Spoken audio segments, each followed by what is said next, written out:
నమస్కారం, నా పేరు రాజేశ్వరి. నేటి సిటీ న్యూస్కి స్వాగతం.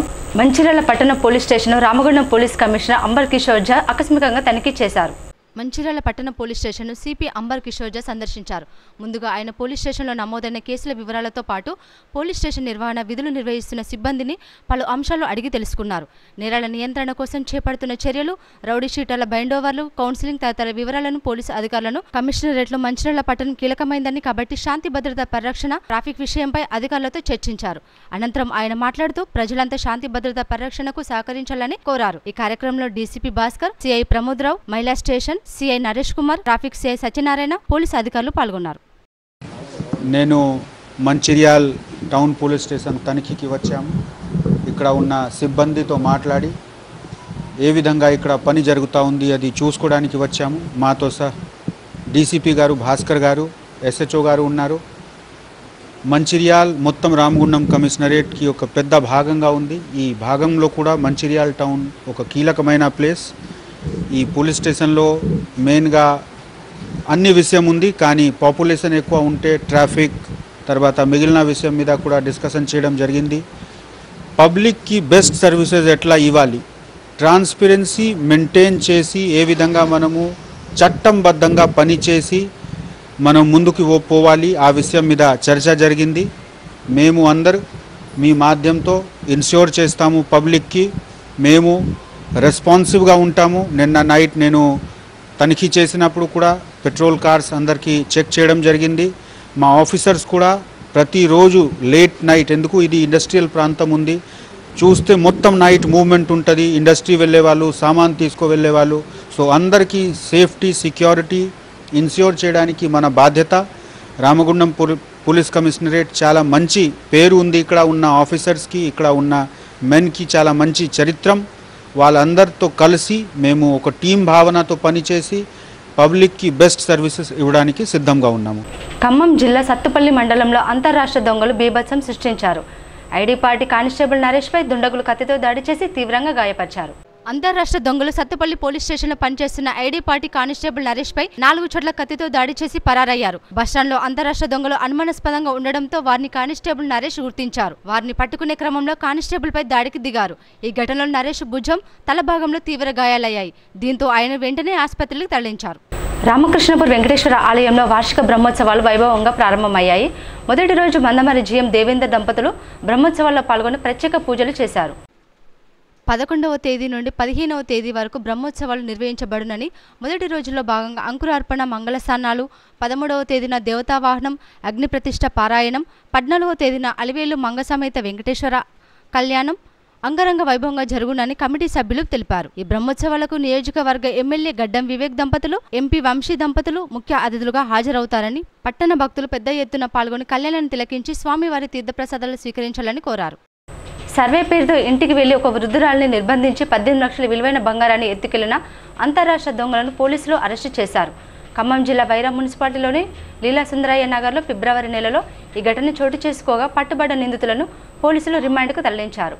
నెమలి దాచాపురం ఇంటర్ స్టేట్ బోర్డర్ చెక్పోస్టు దాచాపురం గ్రామం వద్ద వైర పోలీసుల వాహనాల తనిఖీలు చేస్తుండగా అనుమానాస్పదంగా పట్టుబడిన 4 దొంగలను విచారించగా ఇటీవల వైరాలో జరిగిన దోపిడీ దొంగలుగా గుర్తించి వారిని అదుపులోకి తీసుకుని రిమాండ్కు తరలించారు. ఈ సందర్భంగా నిర్వహించిన విలేకరుల సమావేశంలో సిపి సునీల్ దత్తు మాట్లాడుతూ దొంగలు చాలా నేర చరిత్ర కలిగిన వారని, 2 ఆంధ్రప్రదేశ్ గుంటూరుకు చెందిన వారిగా, మరొక 2 తమిళనాడు రాష్ట్రానికి చెందిన వారిగా గుర్తించారు.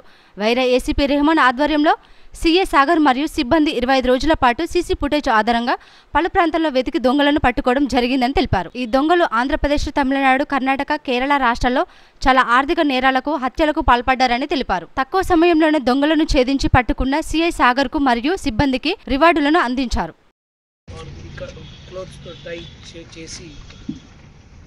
ఇంటి నుంచి ఆల్మోస్ట్ 7,45,000 వర్త్ ప్రాపర్టీ పోయింది.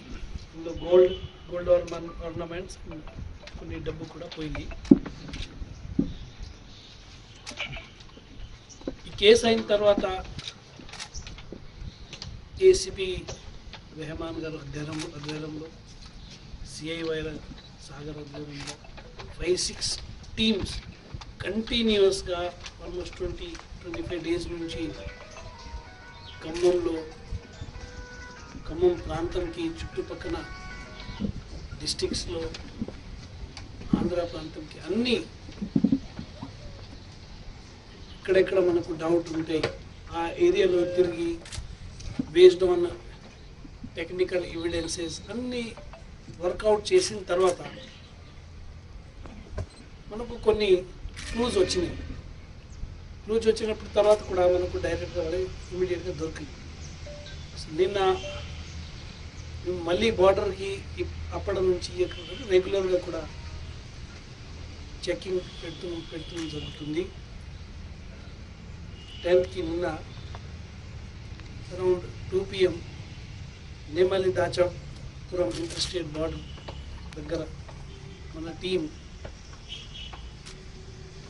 చెకింగ్ ఉన్నప్పుడు కార్లో 4 సస్పెక్ట్ ఈ టీం చెక్ చేయడానికి ఆపేశారు. ఈ చెక్ చేసినప్పుడు వాళ్ళకి కొన్ని డౌట్ వచ్చింది. డౌట్ వచ్చినప్పుడు వాళ్ళ వెహికల్కి చెక్ చేసింది, వాళ్ళకి కొంచెం క్వశ్చన్ చేసింది. ఇందులో ఇది యూనిఫామ్ కొన్ని సామాన్లు వాళ్ళకి దొరికింది. క్వశ్చన్ చేసినప్పుడు వాళ్ళకి కూడా ప్రీవియస్ డీటెయిల్స్ మన దగ్గర క్లూజ్ ప్రకారంగా ఐడెంటిఫై అయితే వాళ్ళకి క్వశ్చన్ ఉన్నప్పుడు కన్ఫెస్ చేశారు.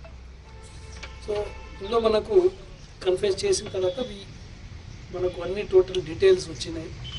ఇందులో 4 అఫెండర్స్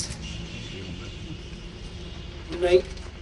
ఫస్ట్ అఫెండర్ పేరు అయితే Rayapati Venkaiah alias Venkatesh alias Venkanna alias దొంగల వెంకన్న అలియాస్ రెడ్డి.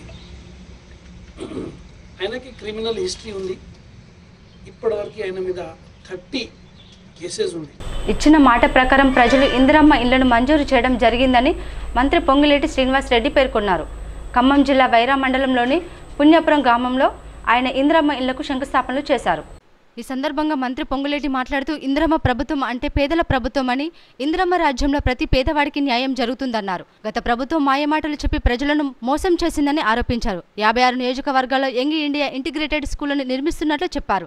అభివృద్ధి చేస్తున్న ప్రభుత్వంపై ప్రతిపక్ష పార్టీలు బురద జల్లే ప్రయత్నం చేయడం మానుకోవాలన్నారు. ఇందిరమ్మ రాజ్యంలో మొదటి సంవత్సరంలోనే 4 లక్షల ఇళ్ల నిర్మాణానికి శ్రీకారం చుట్టినట్లు చెప్పారు. ఒక ఇంటిగ్రేటెడ్ ఇంటర్నేషనల్ స్కూల్స్ మొదటి విడతగా 58 నియోజకవర్గాలకి శాంక్షన్ చేశాం. మన వైరా నియోజకవర్గానికి కూడా 200 కోట్లతో అద్భుతమైన పెద్దోడు ధనికుడు పిల్లోడు ఎవరైతే చదువుకుంటాడో దానిని తలతన్నే విధంగా నా పేదవాళ్ళ పిల్లలు కూడా మంచి చదువులు చదువుకోవటానికి ఇంటర్నేషనల్ స్కూల్స్ కట్టిస్తున్నాం. అంటే 58 స్కూల్స్ కి అయ్యే ఖర్చు ఎంత అంటే 11,600 కోట్లు. అది కూడా 58 నియోజకవర్గాలకే. మిగతా ఇంకా 58, 59 కట్టాలంటే మళ్ళీ ఒక 12,000 కోట్లు అవుతుంది. అంటే ఆనాడు నేను స్కూల్స్ పెట్టాను, రెసిడెన్షియల్ స్కూల్స్ కట్టాను అని ఆ మహానుభావుడు చెప్తుండేవాడు. ఎక్కడ పెట్టాడయ్యా అంటే ఆ స్కూల్లో కోళ్ల ఫారాలలో గేదెలకు వేసిన షెడ్లలో ఆ స్కూల్స్ ఆనాడు నడిపితే వారి పుణ్యాన ఆ విద్యార్థులకి అనేక మందికి పాము కాటికి గురయ్యారు. అనేక మంది పిల్లల్ని ఎలుకల చెవులు కొరకాయని సందర్భాలు మనం అనేకమైన చూసాం. మన ప్రభుత్వం వచ్చిన తర్వాత వారు చేసిన దౌర్భాగ్యమైన పనిని మన ప్రభుత్వం మీద రుద్దాలని చూస్తున్నారు. అంతేకాదు పేదవాడి పిల్లోడు స్కూల్లో చదువుకుంటే ఆనాటి ప్రభుత్వం మంచి బువ్వ కూడా పెట్టలేని పరిస్థితి ఆనాడు ఉంది.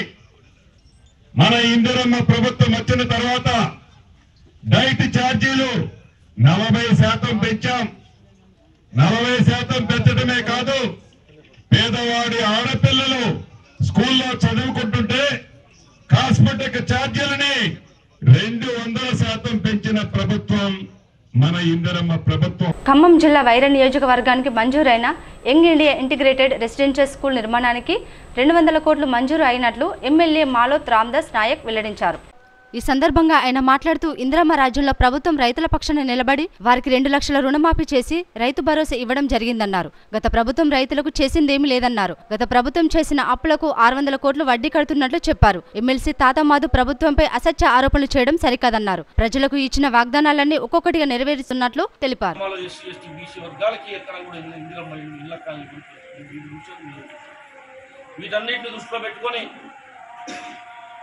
నియోజకవర్గానికి 3500, రెండో సంవత్సరం 3500 కూడా కలిపి 7000 ఇళ్ళని ఇవాళ నియోజకవర్గాల కట్టడానికి రాష్ట్ర ప్రభుత్వం నిర్ణయించుకున్నారు. ఈ నియోజకవర్గంలో ప్రభుత్వ ప్రజలు గెలిపించిన తర్వాత మనం శక్తికి మించిన పని చేసిన పరిస్థితి. కోల్డ్ భూమి రైతులందరికీ కూడా దాదాపుగా 4 నుంచి 5,000 వ్యవసాయ బోర్లు ఇప్పించిన ఘనత ఈ నియోజకవర్గం ప్రజలని చెప్పేసి మొన్న చూశారు. గోదావరి నీళ్లు వైరా చెరువులు వైరా ప్రాజెక్టులు రావాలని చెప్పేసి ఆనాడు పెద్దలు ఈ రాష్ట్ర ముఖ్యమంత్రి రేవంత్ రెడ్డి గారి చేతి మీదుగా దుమ్మగూడెం అశ్వాపురం కాడ మోటార్ లైన్ చేయించుకొచ్చి ఇక్కడ మనం మీటింగ్ పెట్టాం. మరి ఆ నీళ్లు మొన్ననే కాలువలు కొద్దిగా ఇబ్బంది పెట్టడం వల్ల చిన్న పనులు ఉండటం వల్ల మన 5 రోజుల క్రితం గోదావరి నీళ్ళని జునూర్పాట దగ్గర విలువానగర్ దగ్గర జలస్వాగతం పలికినాం. ఆ నీళ్లు కూడా వైరా చెరువులో దాటం మొదలుపెట్టాయి. ఆ కార్యక్రమంలో ఈ విధంగా కాంగ్రెస్ పార్టీ దేశ ప్రజల కోసం ప్రాణాలు ఇచ్చిన పార్టీ. ఆనాడు ఇందిరాగాంధీ గారు వెనక్కి రాజీవ్ గాంధీ గారు ఇట్లాంటి సంక్షేమ కార్యక్రమాలు చేపడుతున్న ప్రభుత్వం మీద టీఆర్ఎస్ పార్టీ కేసీఆర్, హరీష్ రావు, కేటీఆర్ ఇలా అబద్ధపు మాటలు చెప్పి బీజేపీ పార్టీకి అంతర్గతంగా సంబంధాలు పెట్టుకుని ఈ పార్టీని అభాస్పాలు చేయాలని చెప్పేసి బదనాం చేయాలని చేస్తున్న కార్యక్రమాన్ని ఖండిస్తూ, అదేవిధంగా ఈ రాష్ట్రాన్ని అన్ని రకాలుగా అప్రూపాలు చేసిన సంగతి తాత మధు నిన్నేదో ప్రెస్మీట్లు పెట్టి చెప్తా ఉన్నాడు. సీతారామ ప్రాజెక్టు 800 కోట్లు ఖర్చు పెట్టి